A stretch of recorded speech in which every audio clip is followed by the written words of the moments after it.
I've graduated in physics, and then I moved to neuroscience, and now I'm a professor of neuroscience at the Brain Institute. I was working with different stuff with stroke and with epilepsy, and in 2006, this Ph.D. student who was from a Santo Daime church, he invited me to one of the ceremonies, and as a scientist, that experience was very curious, to say the least. From then on, from 2006 until today, our group have been focused more and more on experiments with ayahuasca. So what I'm going to tell you about is what we have done so far on the 3 lines of research that we are interested in. The first line of research that we are conducting is to try to figure out some of the neural basis of the ayahuasca experience. So we are doing what I call a low-level kind of experiment in which we are just interested in some of the basic effects that ayahuasca have during the acute effects of ayahuasca. Later, we became more interested in how ayahuasca might change our brain in a longer time period. So after more sessions. And lately, for the last 3 years, we've been studying the antidepressive effects of ayahuasca. So these are the 3 main messages I'm hoping to bring you today. The first one is related to the neural basis of the ayahuasca experience. That acquisition started in 2006, is an experiment in which we had 10 experienced ayahuasca users from the Santo Daime Church, and they were recruited to participate in this study in which they would have 2 fMRI sessions, one before and the other one under the effect of ayahuasca. This study has a number of limitations. The first limitation is the number of subjects, the number of volunteers. We only have 10 volunteers.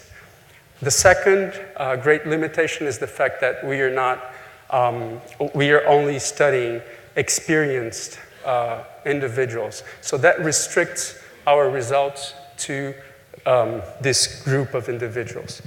And the third is the fact that we don't know how time is influencing these results, and expectancy is also influencing these results in the sense that they are all experienced, they know how to deal with the experience, and they know of the changes that we were looking at. So basically we designed 3 experiments on a single session. So in a single fMRI session, they had 3 tasks. The first task is what we called a verbal fluency task, in which the individuals are asked to present a letter, and they'll just say words that begin with that letter. The reason why we decided to go with the task, although it seems a little bit strange, is to look for the default mode network. This is a good protocol to modulate the default mode network, so then we would look at the default mode network using this verbal fluency task. The second task they had to do was to do nothing. Just lay down in the scanner and have their eyes closed and let it go. The reason why we had this second protocol, the resting state protocol, is that we were interested also in understanding how different networks in our brain interact. And the third protocol that we used is a mental imagery task. So we were interested in how ayahuasca modulates our visual system and how that eventually relates to the visual experiences that psychedelics have. These are some of the results we have from this first experiment. This is a result from the mental imagery task. These areas that you're seeing here are areas of the brain that have been activated under the effect of ayahuasca when the individuals were trying to mentally generate a couple of images, but that were not influenced by ayahuasca when they were looking at the images. So these regions here depict brain areas that are modulated by ayahuasca when you have your eyes closed and when you're imagining something. The regions that we found this selective modulation done by ayahuasca in the mental imagery process engages visual areas, including the primary visual area, engages medial temporal areas that are related to memory, and engages Brodmann area 10, this frontal area here, that have been related to awareness. There's a paper published this year relating Brodmann area 10 with lucid dreaming. So what is lucid dreaming? Basically is being aware of your own dreams.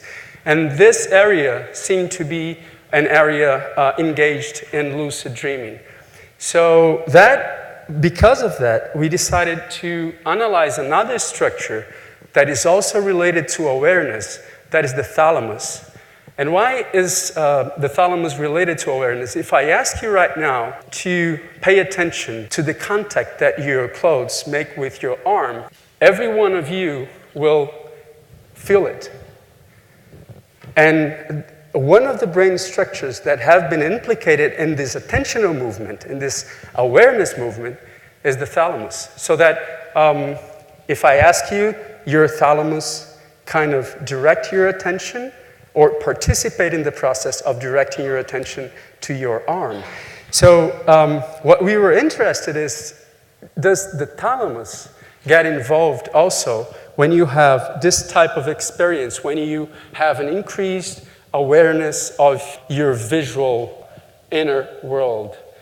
And this is what we found. Indeed, different thalamic nuclei, they are involved. What we are showing here is how different thalamic nuclei are related to different cortical areas. These areas were modulated by ayahuasca, meaning that it seems as though that indeed the thalamus is a key structure on the increased awareness some people have under the influence of ayahuasca. The other thing we did was to look at the default mode network.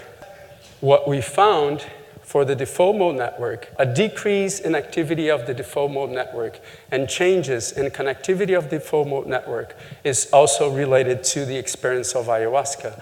What is interesting here is the fact that these changes are the same changes that have been found in meditation.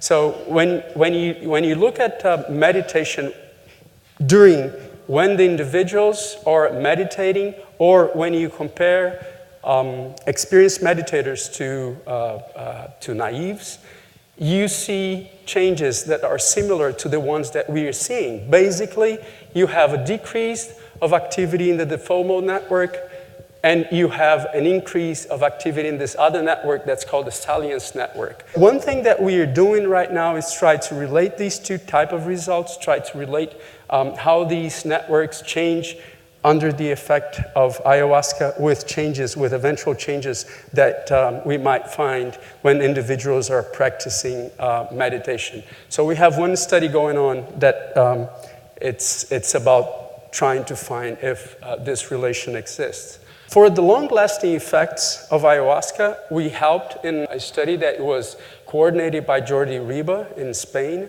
And basically what Jordi did was to collect data from 22 experienced ayahuasca users with a group of control subjects. And what we did was to look for differences in brain structure between these groups of individuals.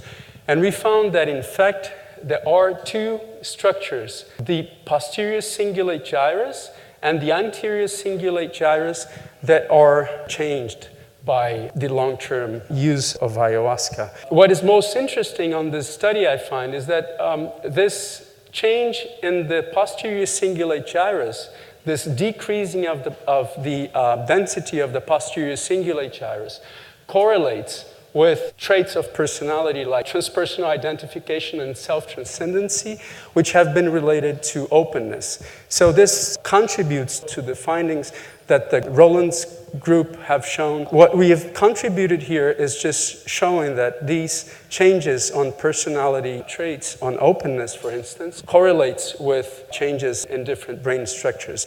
With this type of results, a lot of people have been trying to find a correlate on if you have an increase of this brain area means something. If you have a decrease in brain area, it means something else.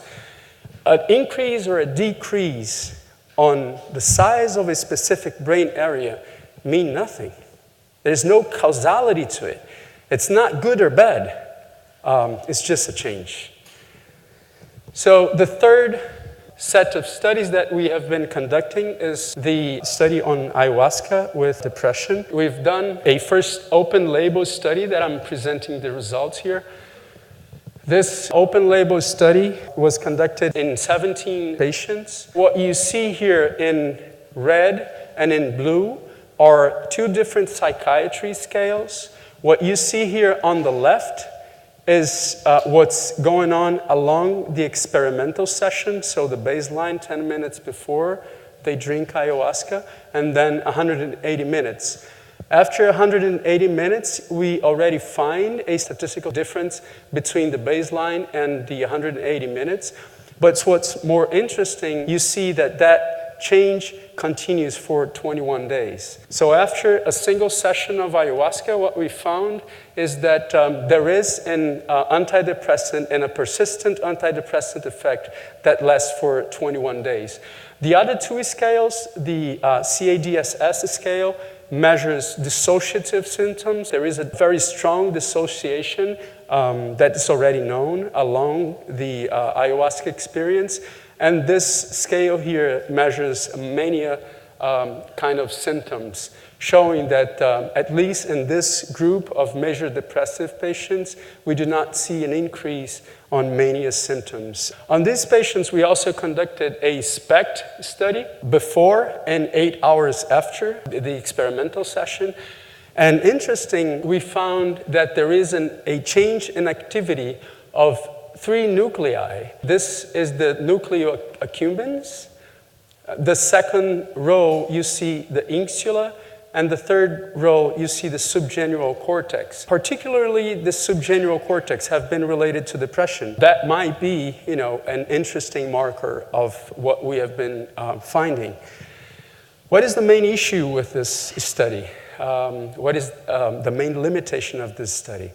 Is the fact that we are not using a placebo as a control. And why is that so important in depression? Because placebo effect can reach up to 50 to 55% effect on depression. So it means that about 50% of patients under the effect of placebo, they will improve also. So we didn't control for that. And that is the reason why we decided to go for the third experiment. It's supposed to be a double-blind experiment. And the reason why I'm saying it's supposed to be a double-blind because it's not really double. At least it's blind to the patient, that's for sure. But it's very difficult to conduct a double-blind experiment with psychedelics. As soon as you interview the subject, you know.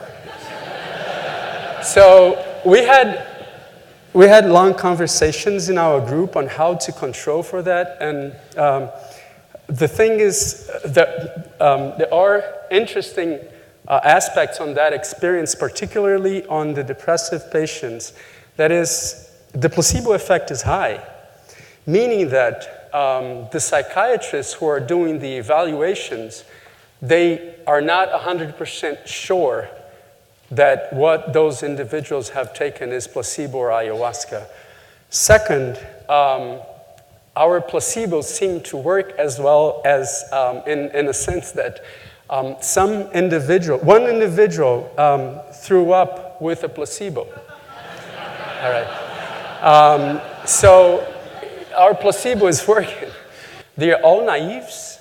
the control group and the patients, they have never have any experience with psychedelics. This is their first experience with psychedelics. And we are hoping to recruit 40 patients with major depression, 40 controls in which half will drink ayahuasca and half will drink a placebo. We've decided to acquire a whole bunch of different markers of depression along the experimental session. So along the 180 minutes that they are under the effect of placebo or ayahuasca, we are acquiring these 4 scales at different instants along the session. We are also acquiring continuous EEG data along the session. We are acquiring a couple of scales, a mystical experience, the hallucinogenic rating scale, then an Amsterdam resting state questionnaire, and we are also acquiring saliva cortisol. Whoever have ever participated in a double-blind experiment know how a pain in the neck it is. It's very time-consuming and very difficult, and to recruit the patients and, well, you know, the whole thing. So we decided, as we were going to go through this, so why don't we make our life a little bit more difficult? We decided to conduct a larger experiment that we are acquiring psychiatric scales, neuroimaging, fMRI, and anatomical MRI, neuropsychological evaluation, sleep EEG, and some biochemical markers that comes from the blood. We are acquiring all this data one day before and one day after the experimental session. Every subject that participates in our experiment stays in the hospital for 4 days. He arrives in the hospital on Tuesday. He do all these evaluations, and then this is Tuesday, so it's a really tight schedule. On Tuesday, they arrive in the lab. On Wednesday, we have the experimental. On Tuesday, so they sleep in the lab, and while we conduct these sleep EEG studies, so they sleep in the lab from Tuesday to Thursday. They have an MRI scanner taken, the neuropsychological evaluation. Everything is taken on Tuesday afternoon. They sleep in the lab from Tuesday to Wednesday. Wednesday, they go to the experimental session. So the experimental session lasts for the whole day. They have, we have instructions, so it lasts for the whole day from 7 a.m. to 4 p.m. in the afternoon.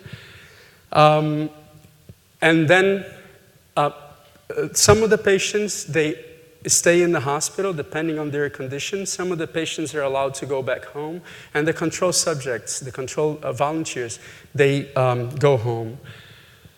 And then on Thursday, they come back to the hospital to do this whole battery of exams again. So what we are hoping to do with this experiment is basically to find out different biomarkers. All of these are different biomarkers for depression.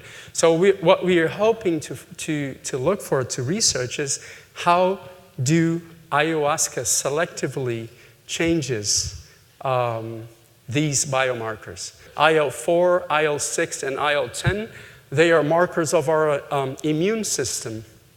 BDNF, BDNF is a marker of it's a neurotrophic factor, so it's a marker of synaptic plasticity, so to say. And cortisol is a marker of stress. So we are trying to understand that as in a broader perspective. Patients, they are being followed now for 6 months. So after the experimental session, we follow the patients for 6 months. We don't do the whole battery of exams again. We just follow them through psychiatric scales, the Hamilton and the Madras scale.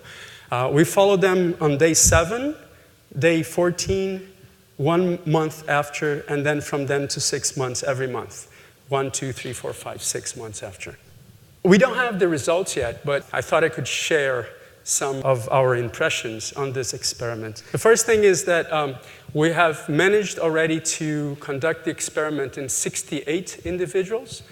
Out of these 68 individuals, 39 are in the control volunteers, and 29 are patients. We are probably going to have to go another year. It's a one subject a week, so we're talking about 80 weeks.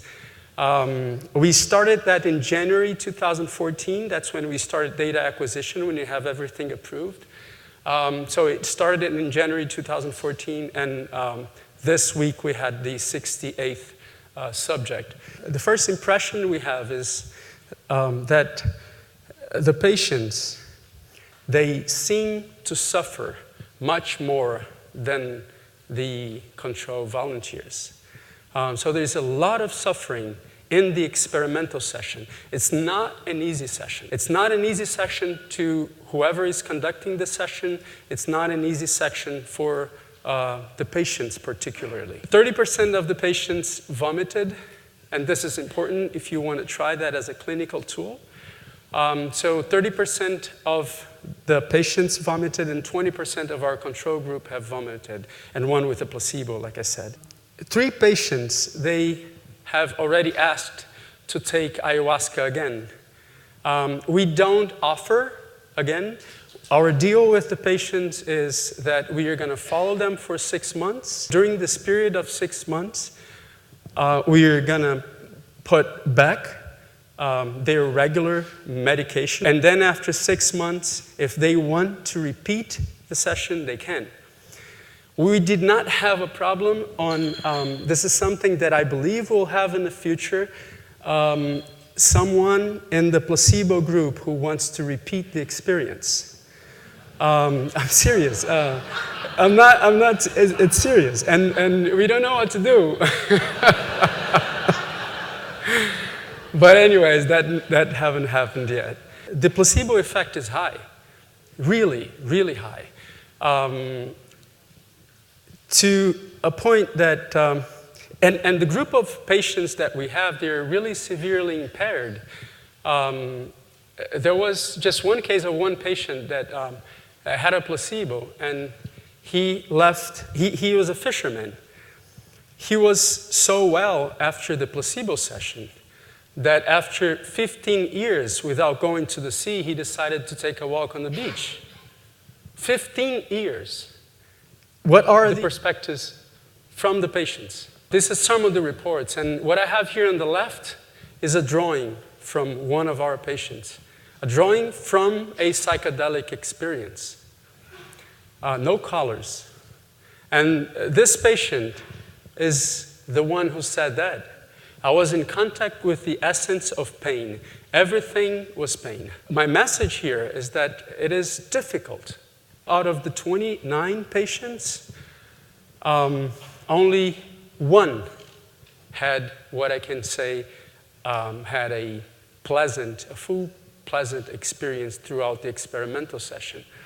The other patients, they did not.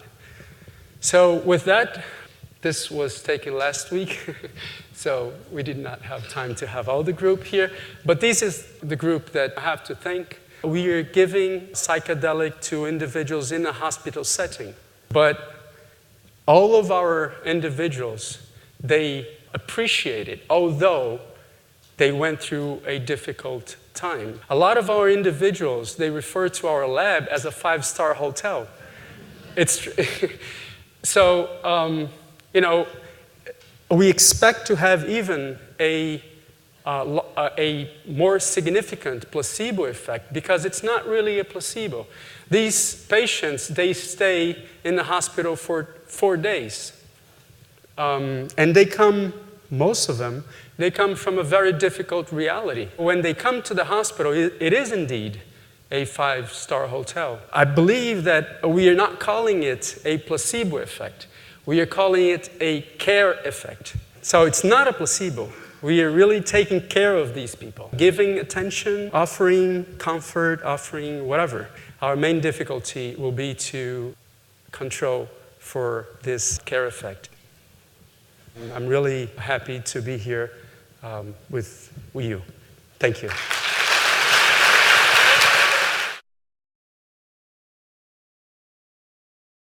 When two things are correlated, that doesn't mean causality. When we see correlation, we always tend to find a causality to that correlation. It is a possibility. Causality is a possibility. But with this type of analysis, we cannot say that they are actually causally related. Our subjects are in a hospital in the morning of the session. Around 7 o'clock, they have a light breakfast. Then we go through all the instructions, and the instructions, since they are naive to the psychedelic experience, what we try basically to convince them is that if the more they let it go, the easiest would be the experience. So this takes about an hour or so to talk about all the effects that they might face, that is secure and all that. So around 10, that's when the experimental session begins. And during the experimental session, we have a protocol in which we selected some musics from the UDV. So we thought that by bringing music from some tradition would help the experience.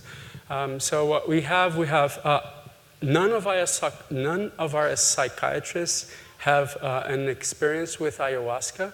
That was not on purpose, but right now it's good that they don't have an experience, because they don't go through. They don't contaminate the blindness of this study, but on the other hand, you need someone to assist them. So we have 2 people assisting. It's not none of them are psychotherapists. One of them is me, a physicist. This was also a big discussion in our group, if we were going to have that together with a psychotherapist like most of the groups do, or if we could just have ayahuasca do its job. And this is what we are doing. So what we are doing is we are just trying to assist whenever they feel they need assistance. So we are there all the time. We have 2 to 3 people there close to where they are. And at 40 minutes, 1 hour and 40 minutes, 2 hours and 40 minutes, and 4 hours, we have a structured interview with the psychiatry. So the psychiatry gets in. The psychiatry doesn't follow the experimental session. They're in the next room. We are in the experimental session. So they have periods where they listen to music, periods where we ask them to stay in silence, periods where we have them sit up, at least in the first 45 minutes, to try to control a little bit for the vomiting, for the nausea. And then, so basically that's it. So we are there. There's, trying to bring as much comfort as we can. But we don't have a therapy together with it. The reason why everyone is concerned with blindness in this type of experiment is that this is the language that science is using. On the other hand, I believe, as I was talking to someone earlier, I believe that psychedelics have it opens the possibility of changing many of things that have been established in science. Just to give you an example, if you look at most of the cognitive science field, what we have done was to move out of the way the problem of consciousness and conduct and be happy conducting third-person experiments, because we don't know how to do other way. So what we did was, if we want to do first-person experiment, first we need to understand what consciousness is. Since we do not understand what psychology did or cognitive sciences did, was to move that out of the way. That is a problem. We will look at that problem afterwards. And then we can move on and do the third-person experiments and define variables that you want to study. But I believe that psychedelics may play a very significant role to bring back this first problem, that is what consciousness is. then I believe we could have a breakthrough on what cognitive sciences mean. But right now, we have to be restricted to what at least to conduct these experiments. What we are doing is being restricted to what the language is right now to present results in a way that the science community can understand. And by doing, and not proposing something different, then we would have, we might have an interesting result, but you still have to convince on your method. So what we're doing is to use standard methods. We have to do it, and then blindness is something that's very standard for the type of experiments or the type of studies that we are conducting. Some studies conducted by Jose Bosu, who's shown changes on some neuropsychological evaluations, an improvement that followed the an ayahuasca session. So what we believe from the results on that very first experiment, on the mental imagery experiment, is that maybe one thing that ayahuasca is doing is to give light to your own memories, whatever memory mean. Because we cannot be restrict on the psychedelic experience. It's very difficult to bring back the concept of memory as we have right now. So it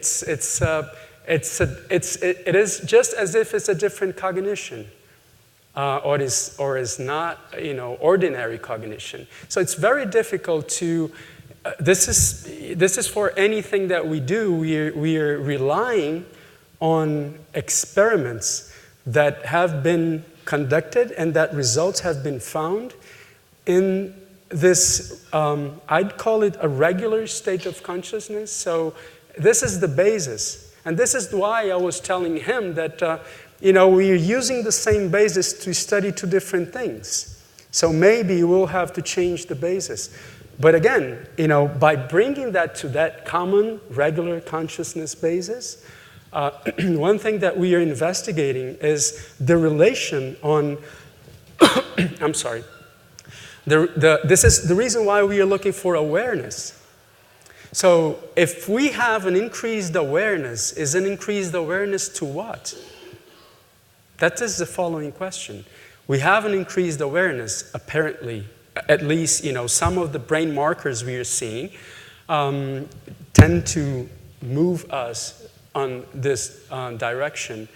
But so what is it that we are increasing our awareness? Maybe to this process of our own memories, whatever memory mean on that different state of consciousness.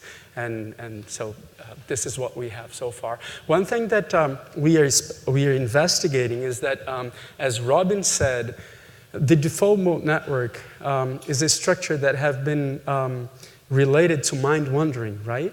So what is mind wandering? Mind wandering is basically what everyone in this room have done since I started my presentation. That is, you're looking at me, but you're not here.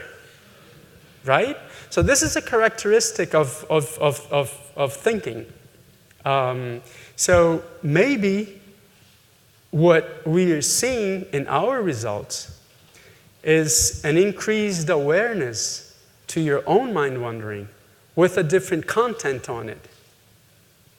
So what you see is you see your mind wandering. Another thing that we are really interested in is the following. I mean, we are humans. And by being humans, if you are in the middle of the trail and you hear something on the right, you're not going to trust your ears. You're going to look at it. So we are visual. We believe in what we see. If you see something, you believe a lot more than if you hear something. So this is one of the reasons why we are so interested in the visual cortex. Because we're not interested in the visual cortex because of the visions. This is not an essential part of the experience, at least to my understanding. So the reason why we are interested in this aspect is to try to understand and a little bit deeper what is the involvement of the visual cortex and this whole novel of awareness, of why do we become more aware to something? So if you see something, you become aware to that right away. So you need that perception to become aware of something. This is something that we are interested in. Thank you. Thank you so much. That was wonderful. Braulio Barros de Araujo.